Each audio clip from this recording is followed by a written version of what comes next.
En quoi finalement c'est aussi important de favoriser l'intégration entre les soins physiques et psychiques? Moi, je souhaitais personnellement venir ici pour faire état d'une expérience justement d'une unité mixte de prise en charge et d'hospitalisation de 20 lits qu'on a montée effectivement en essayant de travailler au maximum l'intégration entre ces deux aspects-là.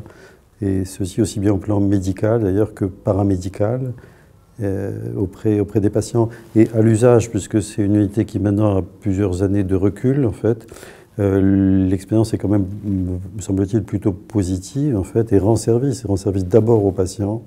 Il y a un certain nombre de patients psychiatriques qui sont mal soignés au plan somatique. Il y a un certain nombre de patients somatiques aussi, si vous voulez, pour lesquels la prise en charge des aspects psychologiques ou émotionnels n'est pas vraiment pris en compte. Mais aussi, ça rend service aussi aux institutions sanitaires et aux hôpitaux. Quels auraient été les défis ou les principales difficultés pour mettre en place une unité mixte comme celle-ci? C'est de faire coexister, travailler ensemble et dialoguer dans une interface qui soit une véritable coopération institutionnalisée, stable et durable dans le temps, deux cultures vraiment très différentes. Les recettes de la réussite? Il faut du temps. Il faut avoir de la disponibilité, un certain degré d'ouverture d'esprit aussi, et puis de respect. Je veux dire, il faut du temps pour que les choses se mettent en place et se stabilisent, effectivement, à un niveau de consensus acceptable par les deux parties, on va dire.